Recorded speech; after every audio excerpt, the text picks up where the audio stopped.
Halo, Assalamualaikum teman-teman. Di bab kali ini kita akan membahas tentang arsitek pemerintah kolonial Belanda di Indonesia. Dan untuk teman-teman jangan lupa diamati ya.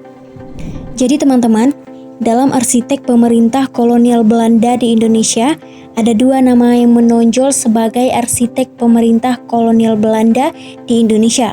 Pertama, Herman Willem Daendels, Gubernur Jenderal 1808 hingga 1811 ketika Belanda dikuasai oleh Prancis, dan kedua Letnan Inggris Stafford Raffles, Gubernur Jenderal 1811 hingga 1816 ketika Jawa dikuasai Inggris.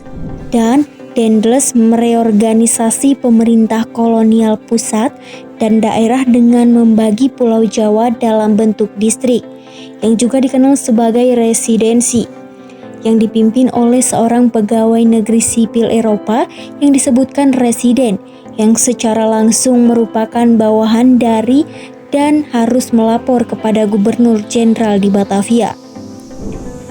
Jadi teman-teman, para residen ini bertanggung jawab atas berbagai hal di residensi mereka, termasuk masalah hukum dan organisasi pertanian. Raffles melanjutkan reorganisasi pendahuluannya dengan mereformasi pengadilan, polisi, dan sistem administrasi di Jawa.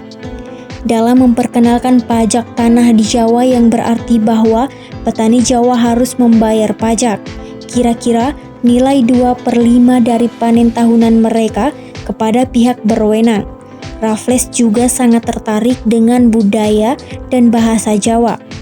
Pada tahun 1817, ia menerbitkan bukunya The History of Java, salah satu karya akademisi pertama yang topiknya Pulau Jawa.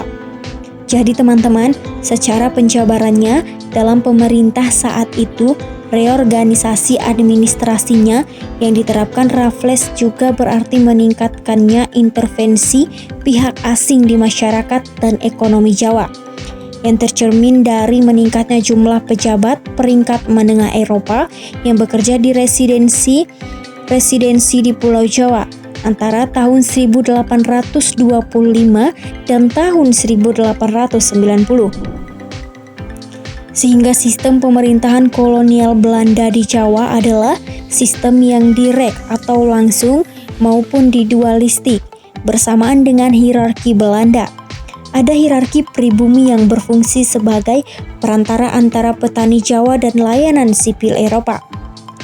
Bagian atas struktur hierarki pribumi ini terdiri dari para aristokrasi Jawa, sebelumnya para pejabat yang pengelolaan kerajaan Mataram, namun karena dikuasai penjajahan, para priai ini terpaksa melaksanakan kehendak Belanda.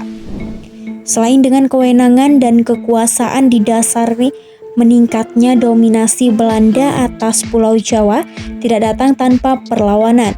Hal ini dilihat tak kala pemerintah kolonial Belanda memutuskan untuk membangun jalan di tanah yang dimiliki Pangeran Diponorogo, yang ditunjuk sebagai wali tahta Yogyakarta setelah kematian mendadak saudara tirinya.